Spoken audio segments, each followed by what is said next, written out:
얼마 전에 저희 친구 목사님들하고 같이 책을 읽고 나누는 시간을 가졌는데요. 그 책이 어떤 책이었는가 하면은 팀 켈러라고 하는 목사님이 쓰신 용서에 관한 책이었습니다. 책의 제목은 용서를 배우다, 그런 책이었습니다. 용서를 배우다. 여러분, 남을 용서한다라는 거 참 어려운 일입니다.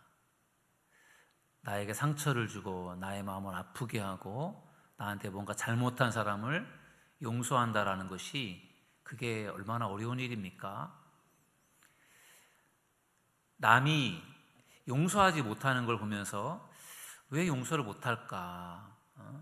왜 용서를 못할까? 그렇게 이해가 안 되는 것처럼 하다가 본인이 그런 경우가 생기게 되면 본인도 역시 용서를 못하는 경우들이 참 많습니다. 남이 용서 못하는 거 가지고 말을 할 수 있지만 본인이 그 상황이 되면 본인도 역시 용서하기가 어려운 것을 아마 여러분들은 많이 경험하셨을 것 같습니다. 그래서 누구든지 용서를 배우는 것이 필요합니다. 용서를 왜 배워야 할까요? 왜 용서를 해야 되는가? 어떻게 용서를 해야 되는가에 대해서 우리가 잘 몰라서 용서를 못할 때가 참 많습니다. 그래서 오늘 이 시간에 여러분들과 같이 용서에 대한 가르침을 함께 배워보려고 합니다. 오늘 본문은 우리가 너무나도 잘 알고 있는 말씀입니다. 베드로의 질문으로 오늘 본문이 시작이 됩니다. 베드로가 예수님에게 질문을 했습니다. 예수님, 형제가 저에게 잘못을 하면, 저에게 죄를 지으면 제가 몇 번이나 용서를 하면 좋겠습니까? 이렇게 예수님께 질문을 한 다음에 거기에 자기가 답변을 합니다. 일곱 번까지 하오리이까. 여러분, 그 당시에 유대인들이 정말 성경 다음으로 중요하게 생각하는 탈무드라고 하는 책이 있는데, 탈무드에는 동일한 잘못을 했을 때 3번까지 용서하라는 그런 이야기가 나와 있어요. 3번까지 용서해라. 그래서 베드로가 예수님께 질문을 하면서 형제가 저에게 죄를 지었을 때 몇 번이나 용서하면 좋겠습니까? 7번까지 하면 되겠습니까? 그렇게 물어볼 때 베드로의 마음속에는요, 탈무드에는 3번만 하라고 되어 있는데 3번까지 하라고 했는데 7번이라고 하는 말을 써서 베드로는 이만큼 용서하면 충분하겠죠. 예수님에게 칭찬을 받을 줄 알고 7번까지 하면 되겠죠? 이렇게 예수님에게 물은 겁니다. 그때 예수님께서 뭐라고 말씀을 하셨죠? 뭐라고 가르쳐 주셨습니까? 뭐라고 하셨어요, 예수님께서? 7번씩 70번까지, 7번을 70번까지라도 할지니라, 이렇게 말했어요. 7번이 아니라 7번을 70번까지라도 해라. 이것은 77이 49, 490번, 490번을 용서하라는 말이 아니에요. 성경에 나오는 7이라는 숫자는 유대인들은요, 7이라는 숫자를 완전 숫자라고 보았거든요.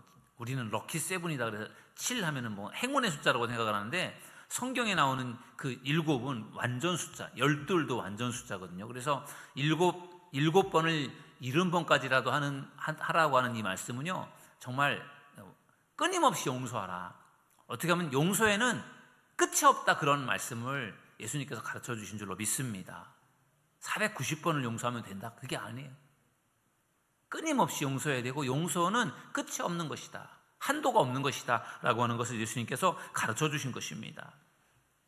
예수님은 용서에 대한 놀라운 가르침을 제자들에게 가르쳐 주신 다음에 예수님께서 또 한 가지 그것과 관련해서 중요한 이야기를 더 들려주셨습니다.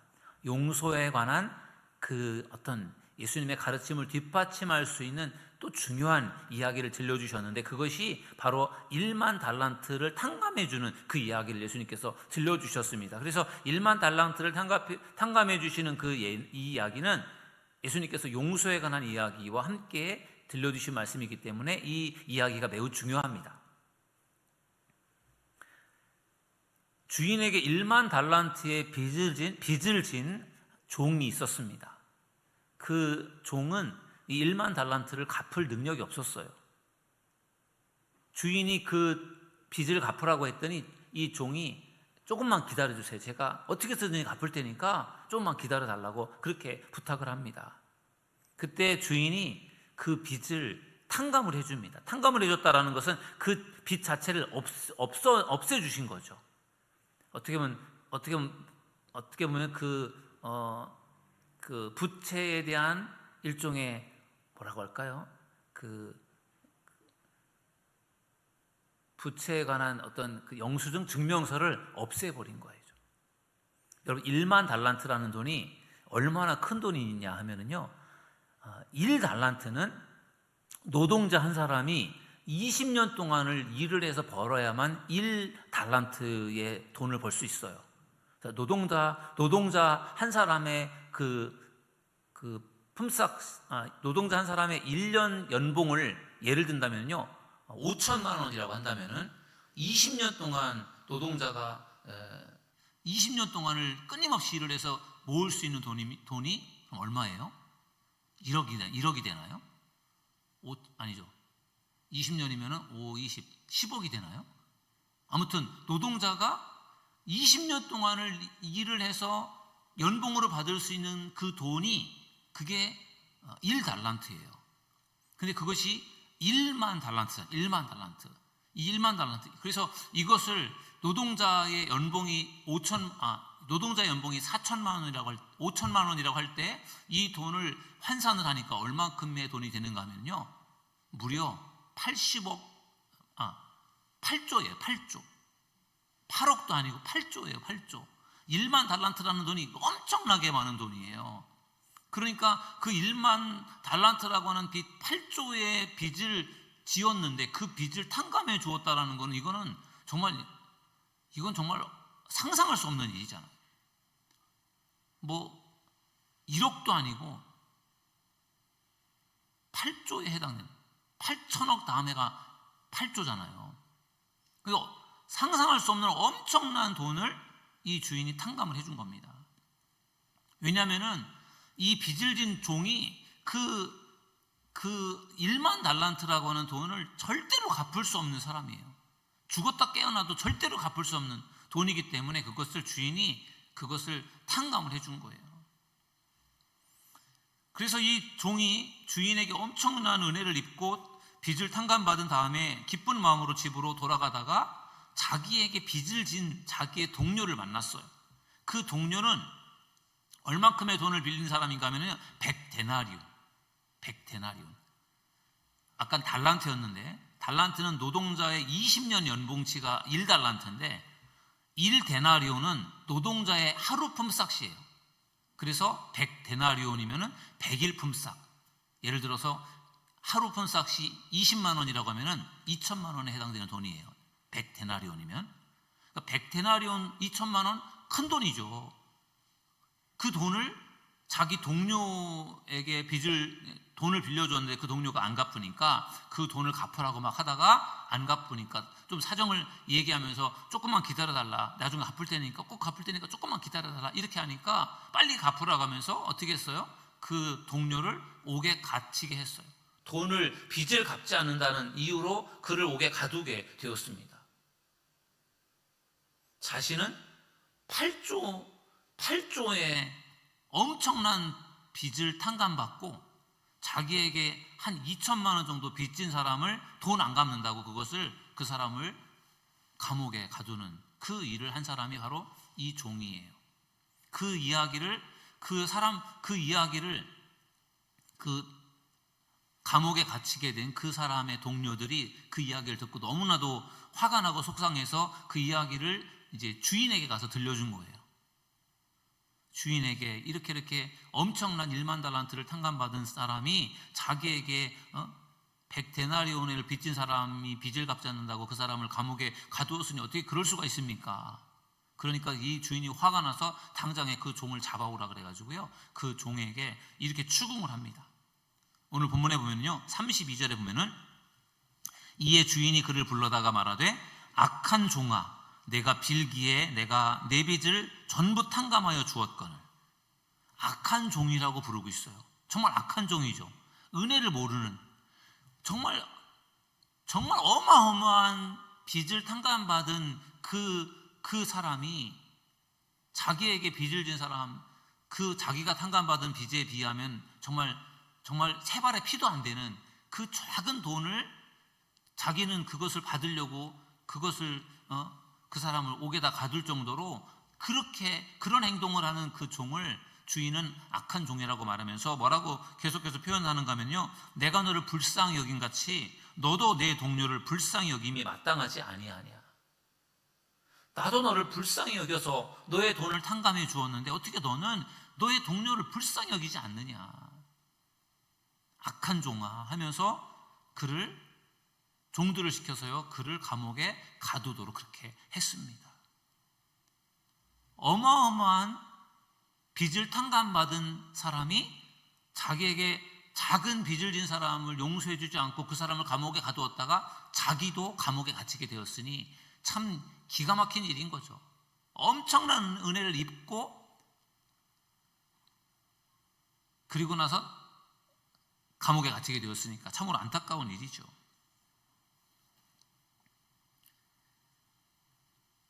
그러면서 예수님께서 이 용서에 관한 그 1만 달란트의 이 비유를 예수님께서 말씀하시면서 마지막으로 마무리로 이렇게 말씀하셨어요. 35절에 보면은 한번 다 같이 한번 읽어보실까요? 35절 시작. 너희가 각각 마음으로부터 형제를 용서하지 아니하면 나의 하늘 아버지께서도 너희에게 이와 같이 하시리라. 아멘.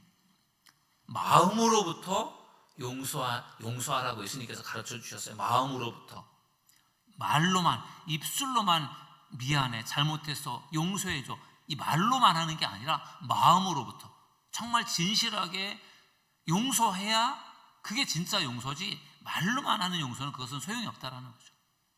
그러면서 마음으로부터 형제를 용서하지 않으면 하늘 아버지께서도 너희에게 이와 같이 하시리라. 하늘 아버지도 너희들을 용서하지 않을 것이다, 이렇게 말씀해 주신 거예요. 여러분, 예수님께서 들려주신 이 말씀을 보면요, 우리가 나에게 뭔가 잘못을 하고 죄를 지은 사람을 용서해 주는 것이 얼마나 중요한지를 알 수 있어요. 내가 용서를 해 주어야 하나님도 나를 용서해 주신다라는 거예요. 여러분, 우리가 주기도문을 이제 우리가 외우는데 주기도문 내용 중에 이런 말씀이 나와 있어요. 마태복음 6장 12절에 보면요, 우리가 우리에게 죄 지은 자를 사하여 준 것 같이 우리의 죄를 사하여 주옵시고. 그런 우리가 주기도문 고백을 하잖아요. 이 주기도문에도 보면은 똑같아요. 하나님, 내가 용서할 테니까 하나님도 저를 용서해 주세요, 그렇게 기도하는 거예요. 우리가 우리에게 죄 지은 자를 사하여 준, 용서한 것 같이 주님도 저의 죄를 용서해 주십시오, 이렇게 기도하는 거잖아요. 그러니까 결국은 내가 나에게 잘못한 사람을 용서해 주어야 나도 하나님께 용서를 받을 수 있다는 것입니다. 결국은 내가 용서하는 것과 하나님께서 나를 용서해 주시는 것이 연결이 되어 있다는 것을 우리가 발견할 수 있습니다. 그러므로 우리가 먼저 나에게 잘못한 사람, 나에게 뭔가 섭섭하게 하고 나에게 마음에 상처를 준 사람을 용서하는 것이 중요하다는 것을 믿으시기를 주님의 이름으로 축원합니다. 이제 하나님께 받은 용서, 그리고 다른 사람에게 베푸는 용서에 대한 가르침에 대해서 몇 가지를 나눠보려고 합니다. 우리가 하나님께 받은 용서, 그리고 우리가 다른 사람에게 베푸는 용서가 다르다는 거예요. 그리고 그것이 어떤 관계성이 있는지를 같이 잠깐 살펴보려고 합니다. 여러분, 우리는 하나님께 용서받을 수 없는 그러한 죄인이지 않습니까? 우리는 정말 하나님 앞에 지은 죄로 말미암아 죽을 수밖에 없었고 멸망당할 수밖에 없는 우리의 죄를 정말 하나님께 도저히 용서받을 수 없는 죄인이지 않습니까? 오죽이나 우리의 죄가 크면 하나님께서 그분의 아들을 이 땅에 보내주셔서 우리들을 위해서 죽게 하셨겠어요. 우리의 죄가 얼마나 크면 그 죄를 없애려고 예수님께서 이 땅에 오신 것이 않습니까? 우리는 정말 무슨 방법을 동원해서라도 우리의 죄를 용서받을 수 없어요. 하나님 앞에 지은 우리들의 죄를 절대로 용서받을 수 없습니다. 그런데 하나님은 우리를 용서해 주셨지 않습니까? 그것도 하나밖에 없는 아들 예수님을 죽으면서까지 우리를 용서해 주신 것이 하나님의 용서이고 사랑임을 믿으시기 바랍니다. 그것은 마치 1만 달란트의 빚을 진 사람이 죽었다 깨어나도 그 빚을 절대로 갚을 수 없는 어마어마한 빚인데 주인이 그 사람의 그 빚을 탕감시켜 준 거나 같은 거예요. 우리의 죄도 도저히 용서받을 수 없는 죄인데 하나님께서 우리를 탕감시켜 준 것이다라는 거죠. 오늘 우리가 읽은 성경 말씀 비유에서 정말 충격적인 그 대목은요, 용서받은 종이 자기에게 작은 빚을 진 그 종에게 아주 매몰차게 대하는 태도예요. 방금 전에 어마어마한 빚을 탕감받았으니까 얼마나 기쁘고 즐겁겠어요. 얼마나 고맙고 좋겠습니까? 그런데 얼마 되지 않아서 자기한테 빚을 진 사람을 만났을 때 자기가 그렇게 엄청난 은혜를 입었고 정말 그 탕감을 받았기 때문에 너무너무 기분이 좋을 텐데 그 기분을 가지고 나도 그 나에게 빚을 진 사람을 얼마든지 탕감해 줄 수 있고 그리고 그 사람을 기다려 줄 수 있는 거잖아요. 그런데 뜻밖에도 이 엄청난 은혜를 입은 이 종이요, 자기한테 빚을 진 사람에게 막 매몰차게 대하는 거예요. 빨리 빚을 갚아라. 너 빚 안 갚으면 내가 감옥에 쳐넣을 거다. 그리고 결국 감옥에다 넣지 않았습니까? 어떻게 사람이 이럴 수가 있어요. 정말 못된 사람이잖아요. 오죽하면 주인이 악한 종이라고 그렇게 말을 했겠습니까? 주인에게 어마어마한 은혜를 입었으니까 그 은혜로 말미암아 내 마음속이 따뜻해지고 뭔가 좀 나도 뭔가 남에게 사랑을 베풀 수 있는 그런 마음을 품어야 되는데 그러나 결코 그렇지 않았다라는 것이 문제입니다. 우리도 정말 하나님의 놀라운 은혜와 사랑을 받은 사람들이지 않습니까? 정말 우리도 죽을 수밖에 없었고 멸망당할 수밖에 없었던 사람들인데 정말 주님의 은혜로 우리가 구원받았으니 그것이 얼마나 우리에게 귀하고 놀랍고 감사한 일이겠습니까? 그 주님의 그 놀라운 은혜와 사랑을 여러분들의 마음속에 깊이 느끼시고 그 사랑을 다른 사람들에게도 나누어주고 전할 수 있는 믿음의 사람들이 될 수 있기를 주님의 이름으로 축원합니다. 주님께서 우리에게 베풀어 주신 그 사랑으로 우리의 마음이 충만해서 따뜻해지지 않는다면요, 우리도 1만 달란트를 탕감받은 그 종이나 다를 바가 없어요.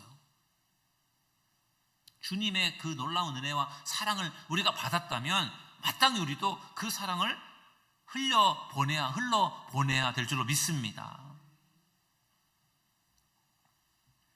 여러분, 빚의 탕감이 용서의 핵심입니다. 빚을 탕감해 주는 것이 용서의 핵심이라는 거예요. 주인이 빚을 탕감해 주었다라는 것, 그건 좀 어마어마한 일이잖아요. 엄청난 그 돈을 받아야 되는데 그것을 안 받기로 탕감을 해 주었다라는 것은 그 주인이요, 엄청난 손해를 본 거예요. 탕감을 해주면서까지 탕감을 해줬다라는 것은 내가 그만큼의 손해를 보았다라는 거잖아요. 여러분, 하나님께서 우리의 죄를 위해서, 우리의 죄를 탕감하기 위해서 얼만큼의 손해를 보셨습니까? 하나밖에 없는 아들 예수님을 이 땅에 보내주셔서 십자가에서 죽게 하셨잖아요. 우리를 탕감시켜주기 위해서 하나님은요, 어마어마한 손해를 보신 거예요. 그 엄청난 손해를 보면서 우리가 탕감을 받게 된 것이지, 우리가 아무런 대가 없이 우리가 죄를 용서받은 것이 절대로 아니라는 것이죠. 거기에는 엄청난 하나님의 그 사랑과 대가가 지불되었다라는 것입니다. 용서라고 하는 것은 우리가 나에게 마음의 상처를 주고 나를 힘들게 했던 사람에게 정말 그 사람을 고통스럽게 해주고 싶을 때에도 그것을 참는 게 그게 용서라는 거예요.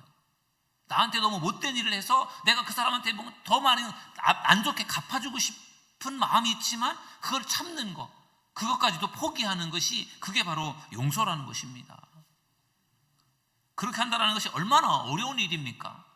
정말 나를 너무나 힘들게 하고 나를 너무나 속상하게 했기 때문에 나도 그렇게 되갚아주고 싶은 그 마음이 사람의 마음이잖아요. 근데 그 마음 자체를 내가 내려놓는다라는 게 얼마나 어려운 일이에요.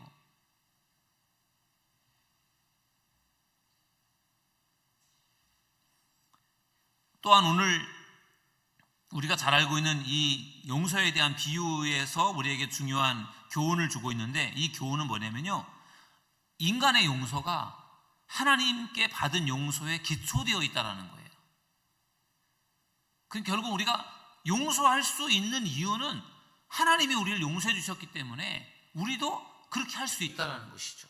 하나님이 우리를 용서해 주시지 않았더라면 우리도 남을 용서할 수가 없을 텐데, 하나님께서 먼저 우리를 용서해 주셨기 때문에 우리도 그 하나님의 사랑을 생각할 때 우리도 용서할 수 있게 된다는 것을 믿으시기 바랍니다. 그분이 우리를 용서해 주셨듯이 우리도 용서할 수 있어야 한다는 거예요.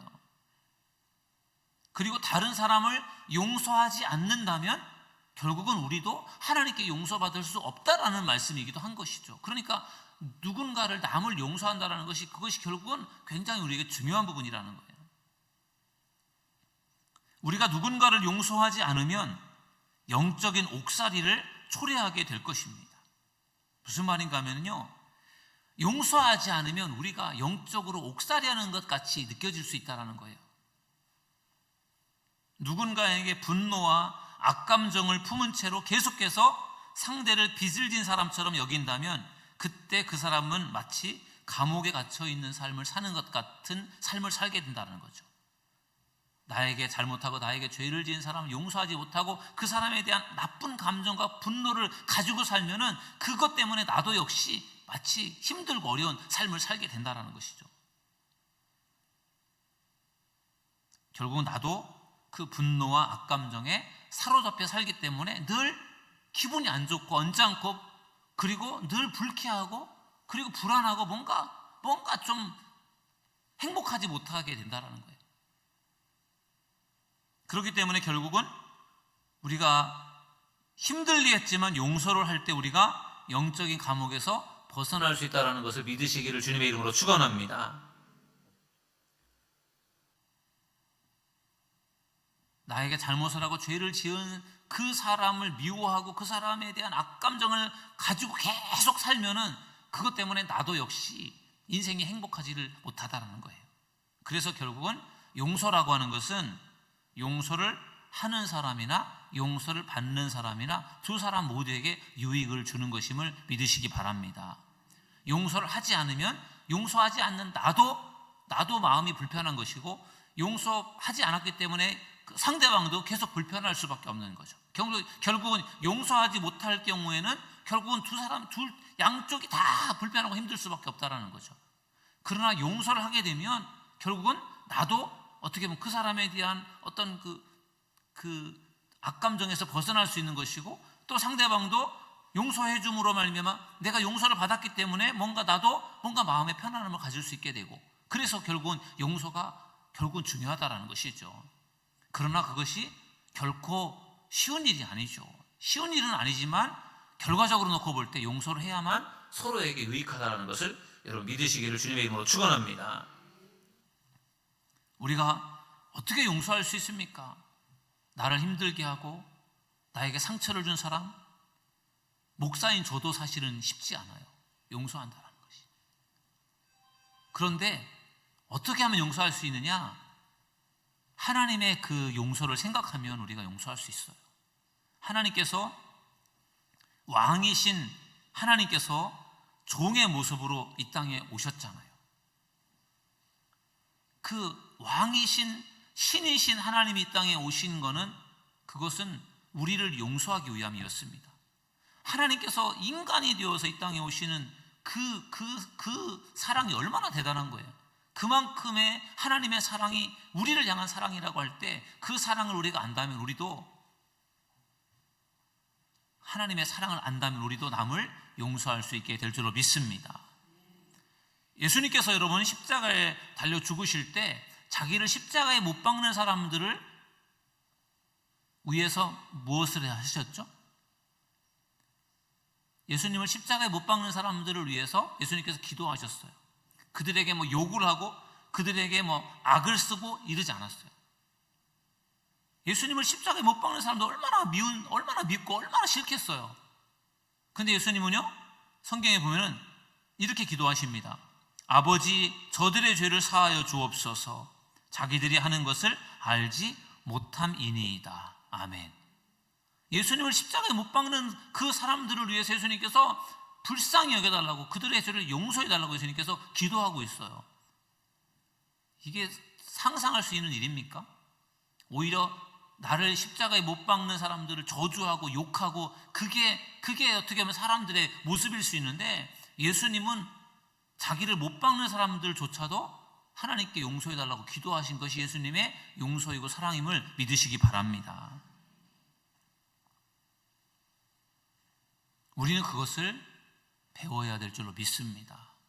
너무너무 힘든 일이죠. 너무너무 힘든 일인데 우리가 그것을 배워서 우리가 예수님처럼 용서하는 삶을 살아가는 것이 우리에게 영적으로 모든 면에서 유익하다라는 것을 믿으시길 주님의 이름으로 축원합니다.